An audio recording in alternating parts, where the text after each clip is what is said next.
11:6 leemos: pero sin fe es imposible agradar a Dios. Y usted quiere agradar a Dios, ¿verdad? Bueno, si usted quiere agradar a Dios, hágalo sin que importe a quién desagrade. Pero si usted desagrada a Dios, no importa a quién agrade. Y no hay manera de agradar a Dios sin fe. Lo repito, esto no es incidental, esto es fundamental. Fe es la marca del creyente cristiano. Los primeros seguidores fueron llamados creyentes antes de ser llamados cristianos. Es nuestro deber principal el creer en Dios. En Juan 6:29 leemos: respondió Jesús y les dijo: esta es la obra de Dios, que creáis en el que Él ha enviado. ¿Desea usted servir a Dios? Su deber principal es creer en Dios. El pecado supremo no es la incredulidad. El pecado más grande no es el asesinato, ni la violación, ni el robo, ni la corrupción, ni la tiranía. El pecado más grande, mi amigo, es la incredulidad. Cuando el Espíritu Santo de Dios viene al mundo, viene a convencer a los hombres del pecado, porque ellos no creen. La razón por la que los hombres están perdidos, condenados y rumbo al infierno, no es por algún pecado que hayan cometido, es porque no han creído. La Biblia dice en Juan 3:18, el que en él cree no es condenado, pero el que no cree ya ha sido condenado porque no ha creído en el nombre del unigénito Hijo de Dios. La incredulidad es la fuente de todos los demás pecados. Adán y Eva pecaron en el jardín del Edén porque no creyeron a Dios. La vida cristiana debe ser vivida por fe. Hebreos 10:38 lo dice claramente: mas el justo vivirá por fe. Amigos, se lo repito, sin fe es imposible agradar a Dios. Usted nunca tendrá éxito en su vida cristiana si es que no cree en Dios. Esa es la razón por la que estamos estudiando sobre algunos campeones de la fe o héroes de la fe. Ahora, lo que le voy a decir seguramente le asombrará. Abraham fue un pagano idólatra. Vivió en un lugar llamado Ur de los Caldeos cuando Dios le habló y le inscribió en la escuela de la fe, 2000 años antes del nacimiento de Jesús en la tierra. Abraham fue un pagano y además tenía 75 años cuando asistió a la escuela de la fe. Así que no me diga que usted es demasiado malo o demasiado viejo como para no querer caminar esta gloriosa vida de la fe. Por supuesto que puede, piénselo. Un hombre de más de 70 años vive en tierra extraña. Tiene una esposa muy linda, tiene familia, tiene un negocio, y como lo vamos a ver, él lo deja todo para ir a un país que nunca ha visto y marcha bajo órdenes selladas. Dios no le dice a dónde va a ir. Dios no le dice cuánto tiempo se demorará en llegar a ese lugar. Dios no le dice qué es lo que tendrá que hacer una vez que llegue, ni por cuánto tiempo se quedará allá, o qué es lo que va a suceder. Dios simplemente le dice: levántate y vete. Y él así lo hizo, inscrito ya en la escuela de la fe. Y la palabra de Dios dice que Abraham y Sara fueron extranjeros y peregrinos en la tierra de Canaán.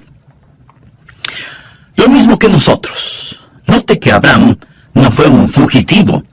No estaba huyendo de su hogar, no era un vagabundo, no estaba buscando una casa, era un extranjero lejos de su hogar y era un peregrino yendo hacia su hogar. Y eso vamos a aprender acerca de él, porque lo que es verdad sobre Abraham no es una mera historia.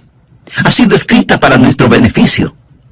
¿Por qué cree que Dios puso esto aquí en el capítulo 11 de Hebreos?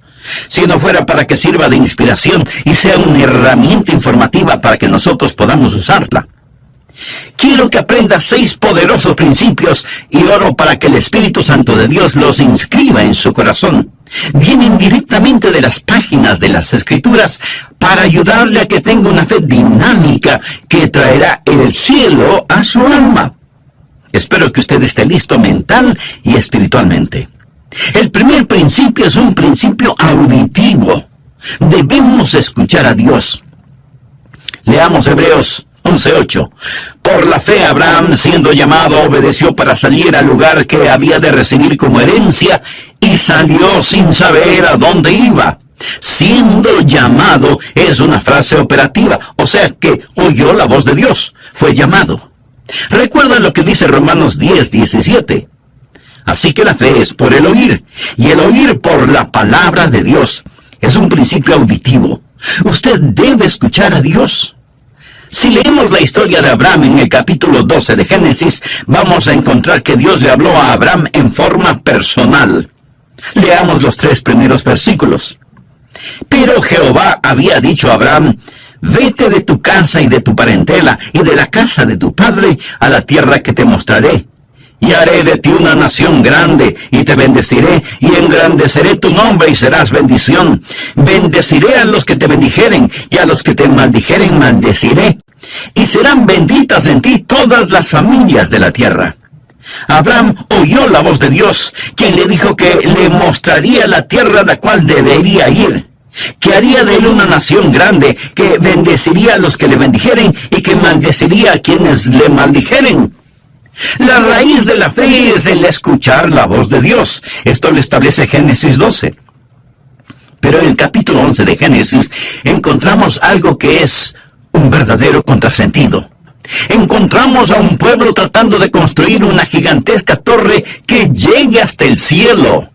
La tristemente famosa Torre de Babel.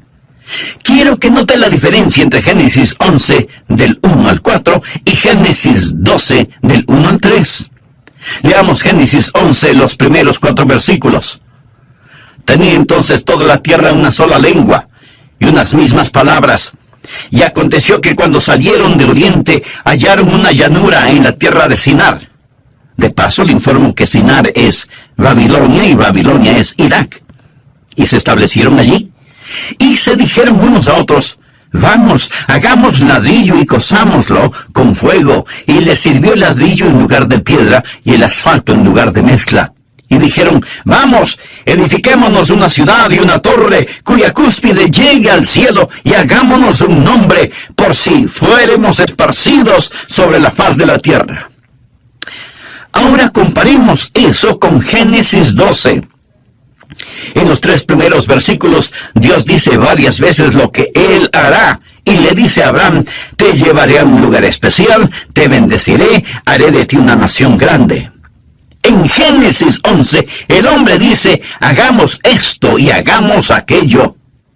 Mi amigo, la mayoría de las personas en nuestra ciudad y en todas las ciudades del mundo están en el negocio de hagamos esto y hagamos aquello. Estamos tratando de edificar rascacielos hasta el infierno. Estamos tratando de construir utopías. La fe escucha la voz de Dios cuando dice: haré. Esta gente en la tierra de Sinar no solo querían construir una torre que llegara al cielo, sino que también querían tener un nombre imperecedero. Y pregunto, ¿alguien sabe alguno de esos nombres? La respuesta es no. Sabemos del nombre de Abraham porque Dios le dijo: engrandeceré tu nombre. Pero surge una gran pregunta: ¿cómo podemos escuchar la voz de Dios? Eso es lo que la mayoría de nosotros preguntamos. Algunos vienen a mí diciendo: pastor, quisiera escuchar la voz de Dios. ¿Qué debo hacer? ¿Cómo puedo yo, un simple mortal, decir cuál es la voluntad de Dios y por lo tanto creer en Dios? En nuestras oraciones muchas veces decimos: Señor, si es tu voluntad. ¿Alguna vez usted ha orado de esa manera? Señor, si es tu voluntad, haz esto. Si es tu voluntad, haz aquello. Señor, si es tu voluntad, sana. Muéstranos qué hacer. Protégenos. Ahora, si usted no conoce la voluntad de Dios, esa es una buena manera de orar, pero no es la mejor manera de orar. La mejor forma de orar es diciendo: Señor, esta es tu voluntad y te agradezco por ella y voy a permanecer en ella. Por favor, anote al margen 1 de Juan 5:14. Y esta es la confianza que tenemos en Él, que si pedimos alguna cosa conforme a su voluntad, Él nos oye. ¿Tiene usted la confianza como para decir: Señor, esta es tu voluntad, confío en ella? Ahí es cuando se hace presente una gran fe. Una gran fe no es el producto de tratar de adivinar la voluntad de Dios. Pastor, ¿Cómo podemos escuchar la voz de Dios? Bueno, primero vamos a tener que admitir que Abraham escuchó la voz de Dios de una manera en que ninguno de nosotros la ha escuchado. Al menos, así lo creo. Dios se apareció a Abraham y le habló.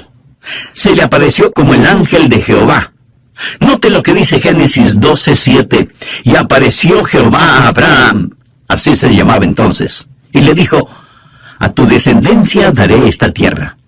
Y edificó allí un altar a Jehová, quien le había aparecido. Dios nunca se me ha aparecido de esa manera, ni siquiera Moisés. Dios le habló a Moisés desde una zarza ardiendo. Yo nunca he visto una zarza ardiendo en forma sobrenatural. Dios le habló a Moisés sobrenaturalmente. Leo en la Biblia que Dios le habló a Saulo, quien más tarde sería el apóstol Pablo. Le habló en el camino a Damasco. Se le apareció en una visión en medio del resplandor del sol del mediodía, y Saulo oyó una voz desde el cielo. Yo nunca he escuchado algo así. Nunca he visto algo así. Simón Pedro estaba en el techo de una casa, y un ángel vino a él y tuvo una visión. Todas estas personas escucharon la voz de Dios en forma sobrenatural. ¿Es eso lo que estamos esperando hoy? Esa no es la norma para nosotros. ¿Significa entonces que no podemos escuchar la voz de Dios? No estoy diciendo eso. ¿Significa que somos menos? No. Significa que somos más. ¿Tenemos menos ventajas? No. Hoy tenemos mayores ventajas. Escuche atentamente. Para conocer la voluntad de Dios, tenemos mayores ventajas.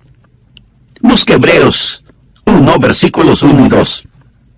Dios, habiendo hablado muchas veces y de muchas maneras en otro tiempo a los padres por los profetas, en estos postreros días nos ha hablado por el Hijo, a quien constituyó heredero de todo y por quien asimismo hizo el universo. Bueno, ¿cómo Dios nos habla por su Hijo? La Biblia nos enseña que tenemos tres cosas: la palabra escrita de Dios, la mente de Cristo y la guía del Espíritu Santo. Ahora, eso no nos hace menos que las personas del Antiguo Testamento. Más bien es una gran ventaja. Esos personajes del Antiguo Testamento, antes de tener las Escrituras, antes de saber lo que ahora nosotros sabemos por el Espíritu Santo que mora en nosotros, tenían que esperar que Dios se manifestara mediante una revelación abierta, una visión, una teofanía. Nosotros no tenemos que hacerlo. Mi amigo, cualquier instante podemos abrir la Biblia y escuchar la inspirada, infalible palabra de Dios. Así que no pierda la oportunidad. Cuando nací de nuevo, fui regenerado y recibí lo que la Biblia llama la mente de Cristo. Veamos lo que dice 1 Corintios capítulo 2, desde el versículo 14. Pero el hombre natural, esto es, el no salvado, no percibe las cosas que son del Espíritu de Dios, porque para él son locura, y no las puede entender, porque se han de discernir espiritualmente. En cambio, el espiritual juzga todas las cosas. O sea que evalúa las cosas para tomar una decisión apropiada. Pero él no es juzgado de nadie, porque ¿quién ha conocido la mente del Señor? ¿Quién la instruirá? Ahora ponga atención a la siguiente frase: mas nosotros tenemos la mente de Cristo. Y no lo tome esto a la ligera. Nosotros tenemos escrita la inspirada, infalible palabra de Dios, y esa palabra nos dice que tenemos la mente de Cristo. ¿Cómo puedo conocer la voluntad de Dios? Amigo, cuando mi corazón está limpio, mi motivación es transparente y camino en el Espíritu, puedo con toda seguridad asumir que lo que pienso y lo que deseo es la voluntad de Dios. Usted puede pensar que esto es arrogancia. No, no lo es. Y déjeme explicarlo. Verá, el diablo quiere ponernos bajo la idea de que nosotros no podemos conocer la voluntad de Dios. Pero por supuesto, sí podemos conocerla. Debería ser una condición natural el que conozcamos la voluntad de Dios. Usted dice, ¿qué pasa si hago algo fuera de la voluntad de Dios? Pues el Espíritu Santo dará la voz de alarma y le dirá: es malo lo que hiciste. Has pecado. Te has vuelto a esclavizar. Si usted está caminando en el Espíritu, sabrá cuando el Espíritu Santo da la voz de alarma. Ahora, suponga que camina en el Espíritu. No ha pecado, pero Dios tiene un plan diferente para usted. Entonces, Dios se lo mostrará. Pablo hizo planes para ir a Bitinia, pero el Espíritu se lo prohibió. Y Pablo oyó una voz que lo llamaba a Macedonia. Así que tuvo que cambiar sus planes. El punto, mi amigo, es que podemos caminar con Dios. Honramos a Dios cuando creemos en Él y vivimos con confianza. Ahora, si usted duda acerca de algo, espere en el Señor. Y comience a cultivar la rara virtud de la paciencia. No trate de correr más rápido que Dios. Pero, en cambio, corra lo más rápido que pueda. Probablemente su problema es de obediencia. ¿Hay alguna confesión que necesita hacer? ¿Hay alguna restitución que debe realizar? ¿Hay una ayuda que debe dar? ¿Hay un testimonio que debe compartir? ¿Hay algún lugar a donde debe ir? Obedezca, obedezca. ¿Desea tener fe? El primer principio es el principio auditivo. Escucha a Dios. El segundo principio es el principio de correr riesgos. Obedezca a Dios. El tercer principio es lo que llamo el principio de valores. Usted debe establecer prioridades. Leamos ahora Hebreos 11:9. Por la fe habitó como extranjero. Se refiere a Abraham. Por la fe habitó como extranjero en la tierra prometida, como en tierra ajena, morando en tiendas con Isaac y Jacob, coherederos de la misma promesa, porque esperaba la ciudad que tiene fundamentos, cuyo arquitecto y constructor es Dios. Abraham era un extranjero lejos de su hogar y era un peregrino yendo hacia su hogar. En ese tiempo, Canaán no era su tierra. Él esperaba la ciudad que tiene fundamentos, cuyo arquitecto y constructor es Dios. Vive bajo una carpa y no entierra las estacas demasiado profundo, porque su lema era: este mundo no es mi hogar, solo estoy de pasada. Abraham tenía una prioridad diferente. Ahora, la razón por la cual muchos no tienen fe es porque sus prioridades son erróneas. Pensamos que la fe es una forma en que la voluntad del cielo se realiza en la tierra. Pensamos que es una manera en que nuestra voluntad se realiza en el cielo. Fe es la forma en que Dios realiza la voluntad del cielo en la tierra. Venga tu reino, sea hecha tu voluntad como en el cielo, así también en la tierra. Espero que usted se dé cuenta que nuestra ciudadanía está en el cielo. Y no debemos estar tan apegados a las cosas de este mundo, porque desaparecerán como humo. Los éxitos más notables del hombre desaparecerán como vapor. Leemos en Filipenses 3:20, mas nuestra ciudadanía está en los cielos, de donde también esperamos al Salvador, al Señor Jesucristo. Si usted está viviendo para este mundo, usted no tiene fe. Santiago lo dice muy enfáticamente. Oh almas adúlteras, ¿no sabéis que la amistad del mundo es enemistad contra Dios? Cualquiera pues que quiera ser amigo del mundo se constituye enemigo de Dios. ¿Es usted mundano y se pregunta por qué no tiene fe?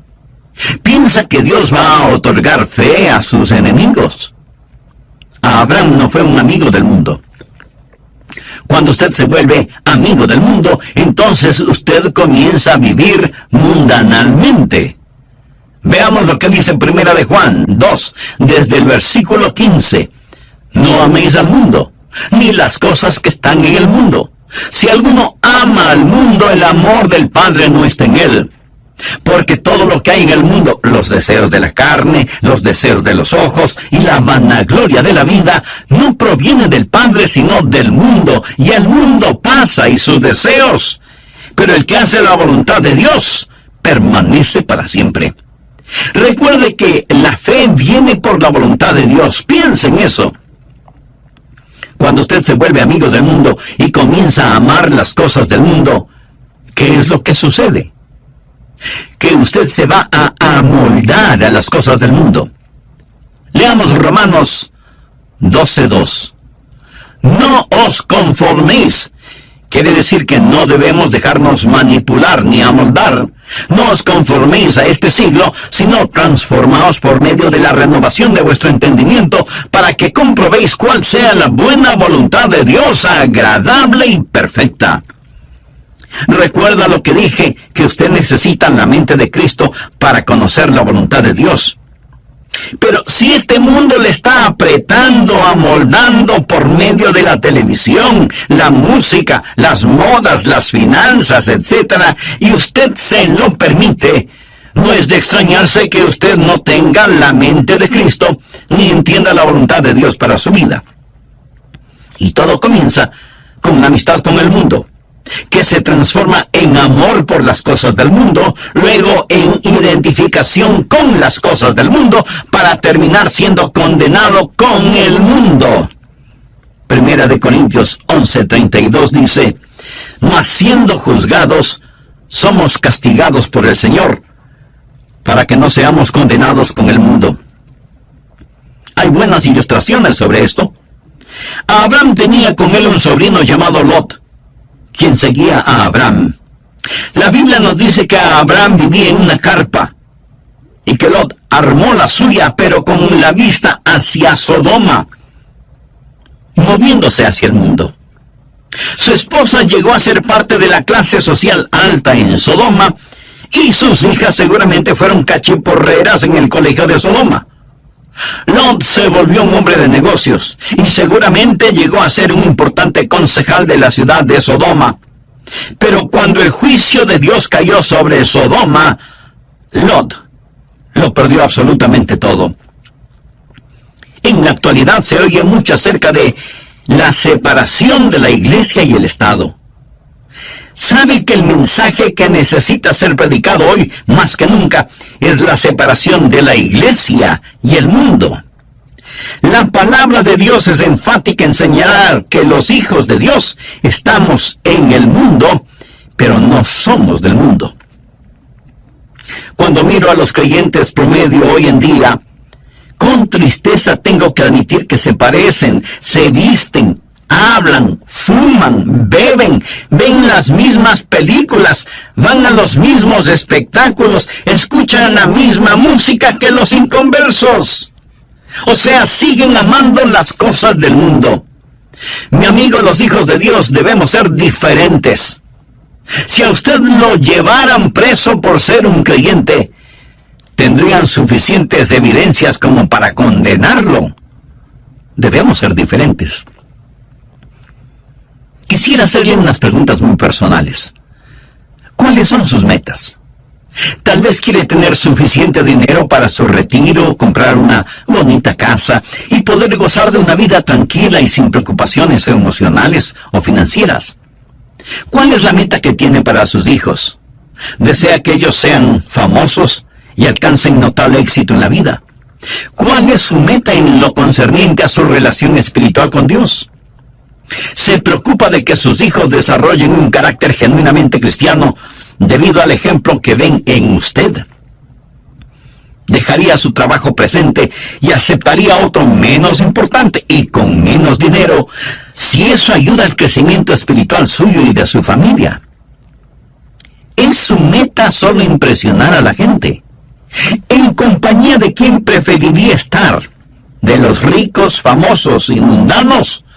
¿O de los pobres, sencillos y puros? ¿Qué significa para usted la frase, buscad primeramente el reino de Dios y su justicia? Mi amigo, sin fe es imposible agradar a Dios. Y deseo que grabe en su corazón que si usted agrada a Dios, no importa quién desagrade, pero si usted desagrada a Dios, no importa a quién agrade. Bien, veamos el cuarto principio, que es el principio de visión. Mantenga enfocada su fe. Usted está escuchando este mensaje, este momento, y aún puede estar de acuerdo con lo que estoy diciendo, pero tan pronto como usted comience a hacer otras cosas, este mensaje puede quedar fuera de foco si es que no tiene cuidado. Nuevamente veamos Hebreos 11:10. Porque esperaba la ciudad que tiene fundamentos, cuyo arquitecto y constructor es Dios. Aquí la palabra operativa es el tener pensamientos y deseos mundanos. Anota al margen Colosenses 3, los 2 primeros versículos. Si pues habéis resucitado con Cristo, buscad las cosas de arriba donde está Cristo sentado a la diestra de Dios. Poned la mira en las cosas de arriba, no en las de la tierra. Abraham fue un hombre que tuvo una visión, y esa visión le dio la capacidad de ver lo invisible. Recuerde lo que es la fe. Es pues la fe, la certeza de lo que se espera, la convicción de lo que no se ve. Eso es lo importante. Mire otra vez el versículo 13. Conforme a la fe murieron todos estos sin haber recibido lo prometido, sino mirándolo de lejos. Quiere decir que vieron lo invisible. Vieron cosas que no eran visibles, porque fe es ver lo invisible. Y es absolutamente verdad que por fe podemos ver lo invisible. Segunda de Corintios 4:18 es un versículo interesante. No mirando nosotros las cosas que se ven, sino las que no se ven. Pues las cosas que se ven son temporales, pero las que no se ven son eternas. ¿Es esto una contradicción? Pablo dice que no estamos mirando lo que podemos ver, sino que miramos lo que no se puede ver. La fe ve lo invisible, conoce lo desconocido y hace posible lo imposible. Es una visión que está enfocada. Y usted debe mantener su fe en estas cosas. Un hombre fue al consultorio de un psiquiatra. La enfermera fue donde el doctor y le dijo: doctor, aquí está un hombre que dice que necesita verle, pero creo que está loco, porque piensa que es invisible. Y el doctor le dice a la enfermera: entonces, dígale que no le puedo ver. Mi amigo, hay un mundo invisible. Hay un mundo que es mucho más real que este mundo. Y todos estos héroes de la fe fueron personas que pudieron ver lo invisible. Nosotros vivimos una vida en donde todo lo que vemos está frente a nuestros ojos. La familia, la casa, el carro, el trabajo, la oficina, etc. No vemos la necesidad de visión. Nunca miramos hacia el cielo. No queremos ver más allá de nuestras narices. Aún en nuestro mundo material hay gente que deja su marca. Exploradores, novelistas, inventores, científicos, deportistas. Todos estos tienen la habilidad de ver lo invisible. El hecho de que esté hoy predicando este mensaje es porque Dios puso un sueño en mi corazón y ahora ese sueño es realidad. Cuando Disney World fue inaugurado en Orlando, en la Florida, el programa comenzó con un extraordinario desfile. Miles de invitados especiales estaban en las tribunas. Walt Disney ya había fallecido, pero la viuda de Walt Disney estaba entre los ejecutivos de la empresa. El programa fue una fantasía propia de Disney. Una señora que estaba sentada junto a la señora Disney comentó: es una pena que su esposo no esté aquí para ver todo esto. Y la señora Disney le contestó: oh, pero él lo vio. Por eso, todo esto está aquí. En su mente, él vio lo invisible, pero él no vio lo que sucede en la actualidad en su famoso parque de diversiones. Se lo puedo asegurar. Si él supiera lo que está pasando, probablemente estaría dando vueltas en su tumba. Amigo, todo comienza con una visión. El quinto principio es el principio de vigilancia. Usted debe proteger su corazón. El diablo hará guerra contra su fe. Hebreos 11:11 dice: por la fe también la misma Sara, siendo estéril, recibió fuerzas para concebir y dio a luz aún fuera del tiempo de la edad, porque creyó que era fiel quien lo había prometido. Dios le había dado a Abraham una promesa, pero usted sabe que él y Sara dejaron de mirar a Dios e hicieron cosas muy negativas. Abraham fue hacia Egipto cuando Dios le había puesto en Canaán. Pero Dios puso a prueba su fe y Abraham al principio fracasó en la prueba. Amigo, Dios probará su fe. Una fe que no puede ser probada no puede ser una fe confiable. La Biblia habla de las pruebas de nuestra fe. Cuando usted vive una vida de fe, no todo es color de rosa. Su fe va a ser probada. Abraham debió quedarse en la tierra de Canaán, a pesar de que había hambruna. Si él sabía que Dios lo puso allí, debió haber dicho, aunque pase hambre me voy a quedar. Si Dios me puso aquí, Él me cuidará. Esté vigilante. Su fe va a ser atacada. No siempre va a ser fácil vivir una vida de fe. No crea que todos los salvados están dentro de las iglesias matrimonial solo porque tiene fe. En la vida no piense que no va a tener quebrantos y a derramar lágrimas. Amigo, usted va a enfrentar problemas a pesar de vivir una vida de fe. Pero Abraham retornó a la vida de fe. Vamos ahora al sexto y último principio, el principio de la victoria. Goce de las bendiciones.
Hebreos 11:12 dice, por lo cual también de uno, y ese ya casi muerto, salieron como las estrellas